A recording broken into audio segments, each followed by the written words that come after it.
പുറംകടലിൽ മുങ്ങിയ ലൈബീരിയൻ ചരക്കു കപ്പൽ MSC എൽസ 3 കണ്ടെയ്നറുകളിൽ ഉണ്ടായിരുന്നത് കാൽസ്യം കാർബൈഡ് മുതൽ തേങ്ങ വരെ എന്ന് റിപ്പോർട്ട്.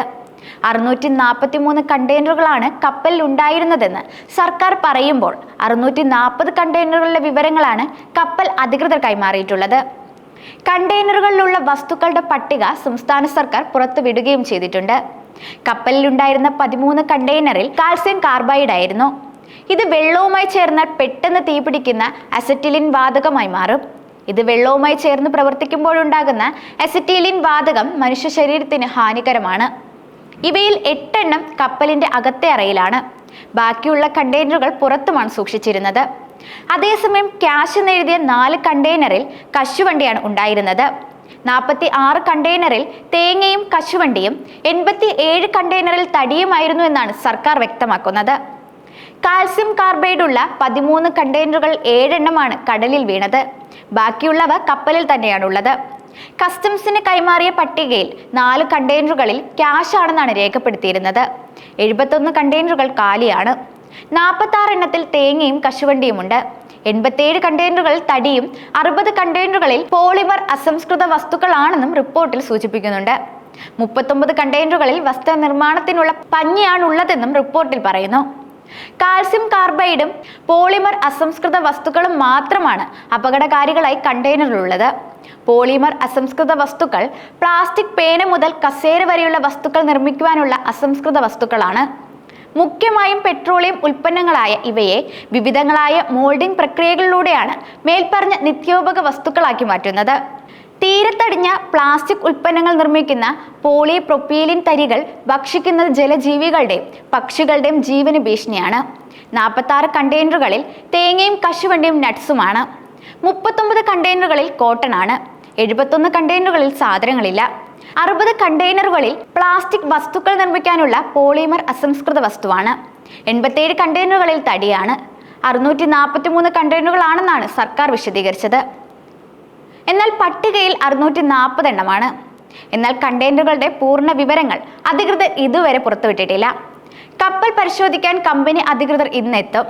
കൊച്ചി തീരത്ത് നിന്ന് 38 നോട്ടിക്കൽ മൈൽ അകലെ വെച്ച് മെയ് 24-നാണ് കപ്പൽ ആദ്യം ചെരിഞ്ഞതും പിന്നീട് പൂർണ്ണമായി മുങ്ങിയതും. അതേസമയം MSC എൽസ 3 എന്ന ചരക്കു കപ്പൽ കൊച്ചി തീരത്ത് മുങ്ങിയ സംഭവം സംസ്ഥാന ദുരന്തമായി പ്രഖ്യാപിച്ചിരുന്നു. അപകടം മൂലമുണ്ടാവുന്ന പാരിസ്ഥിതിക ആഘാതം കണക്കിലെടുത്തായിരുന്നു അത്തരത്തിലൊരു തീരുമാനം. കപ്പൽ അപകടത്തിൽപ്പെട്ടതിന് പിന്നാലെ കടലിൽ വീണ് കണ്ടെയ്നറുകളിലെ രാസവസ്തുക്കളും ഇന്ധന ചോർച്ച സാധ്യതയും പാരിസ്ഥിതിക ഭീഷണി ഉയർത്തുന്നതായിരുന്നു. മേഖലയിലെ മത്സ്യസമ്പത്തിനെ ഇത് പ്രതികൂലമായി ബാധിക്കുമെന്നും ജനങ്ങളുടെ ആരോഗ്യത്തിന് ഭീഷണി ഉയർത്തുകയും ചെയ്യുമെന്ന സാഹചര്യത്തിലായിരുന്നു സംസ്ഥാന ദുരന്തമായി പ്രഖ്യാപിച്ചത്. മെയ് 24-നാണ് അറബിക്കടലിൽ കപ്പൽ കൊച്ചി പുറംകടലിന് സമീപമായി മുങ്ങിയത്. കപ്പലിൽ അപകടകരമായ വിധത്തിൽ ഉണ്ടായിരുന്ന 13 കണ്ടെയ്നറുകളിൽ 12 എണ്ണത്തിലും കാൽസ്യം കാർബൈഡ് ആയിരുന്നു ഉണ്ടായിരുന്നത്. കൊല്ലം, ആലപ്പുഴ അടക്കമുള്ള തീരദേശ മേഖലകളിൽ കണ്ടെയ്നറുകളിലെ വസ്തുക്കൾ ഒഴുകിയെത്തിയുള്ള മാലിന്യങ്ങൾ വലിയ ഭീഷണിയാണ് ഉയർത്തുന്നത്. അതേസമയം കപ്പലിൽ നിന്നൊഴുകിയ എണ്ണപ്പാട് നിയന്ത്രിക്കാനും മാലിന്യങ്ങൾ നീക്കം ചെയ്യാനുള്ള പ്രവർത്തനങ്ങളും തുടരുകയാണ്.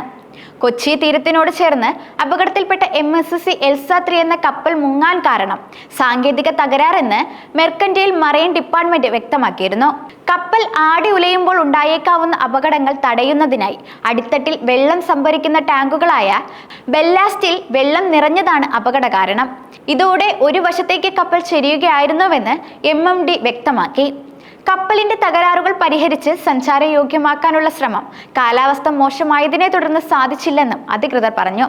കൊച്ചി തുറമുഖത്ത് മെർക്കന്റൈൽ മറൈൻ ഡിപ്പാർട്ട്മെന്റ്, സംസ്ഥാന ദുരന്ത നിവാരണ വിഭാഗം, പോലീസ്, കോസ്റ്റ് ഗാർഡ് തുടങ്ങിയ വിഭാഗത്തിലെ ഉദ്യോഗസ്ഥർ ചേർന്ന അവലോകന യോഗത്തിന് ശേഷമാണ് ഇക്കാര്യം പറഞ്ഞത്. കപ്പൽ ചാലിൽ നിന്നും 50 മീറ്റർ താഴ്ചയിലായിരുന്നു കപ്പൽ ഉണ്ടായിരുന്നത്. എന്നാൽ ഗതാഗതത്തിന് തടസ്സമായിരുന്നില്ല. ഒഴുകി നടക്കുന്ന കണ്ടെയ്നറുകളിൽ അപകടകരമായ ഒന്നും തന്നെ അന്നില്ലെന്നായിരുന്നു പറഞ്ഞത്. ആകെ 640 കണ്ടെയ്നറുകളാണ് കപ്പലിൽ ഉണ്ടായിരുന്നത് എന്ന് അവർ വ്യക്തമാക്കുന്നു.